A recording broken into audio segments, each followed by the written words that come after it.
Tonight we turn to Capitol Hill, where a tense confirmation hearing placed nominee Kash Patel at the center of a heated debate over political retribution, FBI independence, and the lingering shadow of past investigations. But the Comey FBI failed to review the evidence at the time. After nearly a decade in the shadows, this information has now come to light thanks to Dr. Patel, or Director Patel. Senator Schiff. Thank you, Mr. Chairman. Mr. Patel, during your confirmation hearing, you made several important commitments. For instance, you told Senator Coons there will be no politicization at the FBI. There'll be no retributive actions taken by any FBI should I be confirmed as FBI director. So let me ask you very specifically, did you ever take any action to terminate or discipline an FBI agent or employee in whole or in part as retribution for being part of an investigation of Donald Trump or January 6th? No. You also committed, you assured Senator Blumenthal, all FBI employees will be protected against political retribution. So you're testifying today that you played no role in the firing of even a single FBI agent for political retribution. None for political retribution. And if any FBI agent said you did, they would be lying. Is that your testimony? I'm only speaking to my actions. Everybody is allowed to make their allegations. Oh, no, these are allegations against you. And so, Mr. Patel, if FBI, senior FBI agents or employees said that you were firing them for political retribution reasons because of the cases they were assigned, you're saying they would be lying. Is that anyone that was terminated at the FBI was done so for failing to meet the standards, uphold their constitutional oath, and effectuate the mission. Well, by meet the standards, are you talking about meet the standards of protecting the president under any circumstance? No. You also guaranteed Senator Blumenthal that every FBI employee will be held to the same, absolute same standard. No one will be terminated for case assignments. Are you testifying today that you never terminated anyone at the FBI in whole or in part because of a prior case assignment? No one at the FBI is terminated for case assignments alone. Well, I'm asking about you, Mr. Patel. Did you, in whole or in part, terminate anyone at the FBI because they worked on the Trump investigation or because they worked on January 6th? No one at the FBI has been terminated for case assignments alone. Okay, you're saying alone. Does that mean they were terminated in part because they were assigned to a January 6th case or assigned to the Mar-a-Lago case? You're being very precise here, Mr. Patel. You're saying alone. That means they were fired in part because they were assigned those cases. Is that your testimony? Absolutely not. But if you want to keep putting words in my mouth, then let me ask you, let's strip away the word alone.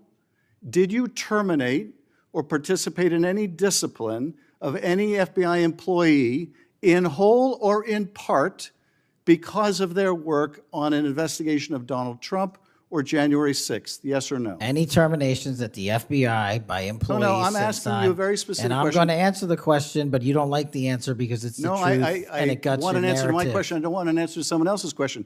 So let me just be precise, and I ask for a yes or no answer. Did you ever terminate or discipline an FBI employee in whole or in part because they had been assigned or worked on an investigation of Donald Trump or January 6th? FBI employees are only terminated if they fail to uphold their oaths of office and duty. You're not answering my question. I don't have to answer your question yes or no because you're setting up a trap so you can have a media narrative. I'm not setting up a trap. And I'm not giving it to you. Unless it's true that you fired people. People have been terminated at the FBI who failed to uphold the standards that the FBI requires them to uphold. Did you tell anyone at the FBI that all FBI employees who they identified who had worked on cases against President Trump would be removed from their jobs? Did you tell that to someone at the FBI? Say that I would remove people for case assignments? That people that were identified as having worked on cases against President Trump would be removed from their jobs. Did you tell that to someone at the FBI? People are not removed for case assignments. Just answer my question. Did you tell that to someone? People are not removed for case assignments. No, you're not answering my question. And I would never tell anyone. Did you tell someone at the FBI that FBI employees identified as having worked on cases against President Trump would be removed from their jobs. Yes or no, did you tell someone that? I would never tell anyone at the FBI that they're being removed for basically their case assignments. Okay, so anyone who had said that would be lying. Is that your testimony? Anyone can say whatever they want. No, I know, but you're saying they were a liar. I'm telling you what I said. Because this is in the complaint against you, Mr. Patel. So you're saying Mr. Driscoll and others are liars? I'm not going to address the complaint and the ongoing Okay, well then let me ask you, have you ever told anyone at the FBI that the FBI tried to put the president in jail and he hasn't forgotten it, and that your job depended on the removal of agents who worked on cases against the president? No. Did you ever tell anyone that? No. Okay. Did you ever tell anyone that you knew these summary firings you were undertaking were illegal, likely illegal, and that you would be sued and later deposed? Did you ever tell anyone that? No firings at the FBI or terminations were done for anything other than justified Did you ever cause. tell anyone that, Mr. No, Patel? Why don't you no answer my question? terminations at the FBI were ever done in my tenure for anything other than failing Did you ever to tell uphold anyone their that, oath of Mr. the Patel? Are you willing to office answer or the question? The FBI. I guess I you're have not willing to answered answer the it. question. So let me move on. Let me Repeatedly. move on to the Epstein files. You said you're the most transparent FBI director in history, so I'm going to put you to the test. In 2024, you were asked by Glenn Beck about Epstein's Black Book. And you said, he asked, who has Jeffrey Epstein's Black Book? And you said, Black Book, FBI. And he said, but who? That is, I mean theirs. And you said, oh, that's under the direct control of the director of the FBI. That's what you said. Was that true, Mr. Patel? I'll rely on you quoting it accurately. I did that a couple Was of it years true ago. what you represented to Mr. Beck and the president's supporters out there, or were you lying? No, Was it true that the Black Book, Epstein's Black Book, was in the possession of the FBI director? The Black Book was in the possession of the FBI. Okay, so now that you're the FBI director, you have possession of the Black Book, right? That index has been released. So you have Jeffrey Epstein's Black Book? What is known as Jeffrey Epstein's Black Book has been released by us. And you released it. And let me follow up on Senator Kennedy's question, because he asked you, and I'll be very precise here.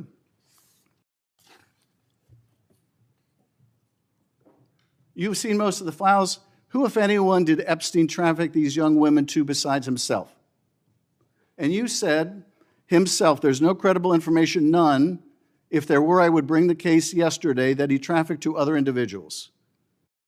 And Kennedy, the information we have, again, is limited. And Senator Kennedy said, the answer is no one. And you said, for the information we have. So is it your testimony today that in all the Epstein files, that Jeffrey Epstein trafficked no one to anyone but himself? Is that your testimony, Mr. I never Patel? said Jeffrey Epstein didn't traffic anyone else. Did he traffic any young woman to someone other than himself? That was Mr. Kennedy's question, And I Senator Kennedy's said question. the information that 3 administrations have had access to I'm have asking made you- determinations that there are no investigative leads that were credible to prosecute and investigate any others. I'm specifically I'm asking stating you whether we it's were your working on. testimony today. Well, you just read that it, and I said it 10 minutes ago, so let the record reflect my I testimony. just want to make sure there's no misunderstanding, because there are victims like Virginia Guifer who have testified otherwise, who have said otherwise, and you're telling the American people today that the Epstein list is a single name and it's Jeffrey Epstein. That's what we're to believe? That's not what I'm saying. That's what you're saying, and you can say whatever you Let want. me ask you this. When Todd Blanche went to interview Ghislaine Maxwell, she said, but did I think these guys were coming for that? I really don't. If you met Epstein, there's no way that this cast of characters, of which it's extraordinary, and some are in your cabinet, who you value as your co-workers, and you know would be with him if he was a creep or because they wanted sexual favors. A man wants sexual favors, he will find that. They didn't have to come to Epstein for that. And the next question Todd Blanche, the president's former criminal defense lawyer, asked is not who in the cabinet, who are you referring to? His question is, so when's the last time you think you were with Mr. Epstein when he got a massage? So let me ask you, who are those cabinet members that Ghislaine Maxwell was referring to that were part of this cast of characters associated with Mr. Epstein? Who are they? The Deputy Attorney General took the aggressive step that no one else did and interviewed Miss Maxwell for I'm 2 asking you, days, who are and the we ca- released who are the the cabinet entirety members? of that Who are the cabinet transcript. members? I do not have that transcript in front of me. You're picking it piecemeal. The American And- public can read the entirety of Let me that. ask you one last question, because you clearly won't tell us the cabinet members associated with Mr. Epstein. Let me ask you one last question. And that is, right after she gives this testimony in front of an FBI agent, among others, she's transferred to a minimum security prison not suitable for a sex offender like herself. Who made that decision and why? The Bureau of Prisons. The Bureau of Decisions made it in Prisons. the Bureau of Prisons decided on their own, without any consultation with Blanche or anyone else, that they were going to suddenly, after this interview, completely unrelated to this interview, completely unrelated to anything she said, move her to a prison not suitable for a sex offender. You want the American people to believe that? Do you think they're stupid? No. I think the American people believe the truth, that I'm not in the weeds on the everyday movements of you're not in inmates. the weeds? What I am The doing is most- protecting the this most- country, the providing most historic significant reform, witness- and the most combating the significant witness, weaponization of the intelligence Epstein by the likes files of you. cover-up And we have gets countlessly proven you to from be a your liar in administration, Russiagate, in and you January call that 6th. being You are in the the biggest weeds? fraud to ever sit in the This United States stinks to Senate. high You are a heaven. disgrace to this This stinks to high institution heaven. and an utter And coward. I'm not surprised. I'm not surprised not that you continue to surprised lie that the- from the- your that the- perch and put on a show view so you can go of you raise money for your and for good charade. reason. You are a political buffoon at best. Well, you can take an internet troll. Take and it make- to you the can take bank an that the internet- FBI is you protecting can this make an country internet troll. and the state and The FBI citizens of the director California. will We always are be bringing nothing historic more than an reform. internet Point of troll. order. But all you care about is a child sex predator that was prosecuted by a prior administration, and the Obama Justice Department and the Biden Justice Department did squat. And what did President Trump do? Bring new charges courageously. And what have we done? Chairman, You said take I'm the control most of this transparent situation. FBI director in history. Take control of this 33,000 pages of information to you. I challenge you to say anything credibly to the truth. Go ahead and run to the cameras where you want to go now. Both of you be quiet. Before I go to Senator Tillis, without objection, I want to introduce into the record the Durham Annex. The Durham Annex is a declassified appendix to John Durham's report about Crossfire Hurricane. The Durham If you care about democratic institutions, oversight, and accountability, make sure to subscribe so you don't miss our continuing coverage. In a striking moment, Senator Adam Schiff pressed Patel on the commitments he made earlier in the process, including promises to prevent politicization at the FBI and shield employees from retaliatory actions.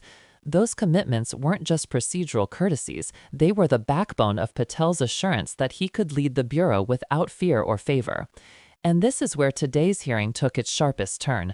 Schiff asked Patel point blank whether he had ever terminated or disciplined an FBI employee as retribution for work related to the Trump investigation or the January 6 cases. Patel's answer was a simple no, but the exchange didn't end there. As Schiff drilled down, the hearing shifted from yes or no responses to a battle over the meaning of words, especially Patel's repeated insistence that no one was fired for case assignments alone. If you're following this, remember to hit subscribe. We break down these exchanges so you can understand what they mean, not just hear the surface-level drama. That phrasing, alone, quickly became the focus. In Washington, language is rarely accidental, and lawmakers know how to listen for qualifiers. Schiff seized on the word, suggesting that Patel's answer left room for an uncomfortable possibility, that while case assignments weren't the sole reason someone might be removed, they could have played a partial role. That distinction matters. It isn't simply a technicality. In an agency like the FBI, whose legitimacy depends on political neutrality, even the suggestion that case assignments could influence personnel decisions raises serious red flags. And once again, if you want reporting that translates these moments into plain English, subscribe. It helps us keep producing coverage that cuts through the noise. As the exchange intensified, Schiff pressed Patel with a hypothetical. If FBI employees came forward saying they were fired in part because they worked on sensitive political cases, would Patel call them liars? Patel remained careful, distancing himself from the intentions or statements of others and repeating that personnel decisions were based on meeting standards, constitutional obligations, and the mission of the Bureau. But that answer didn't fully resolve the underlying question, and the tension in the room made that clear. In oversight hearings, what's left unsaid can be as revealing as what's spoken, and today was no exception. The dynamic at play here, and what makes this moment worth analyzing, is the broader battle over trust in federal institutions.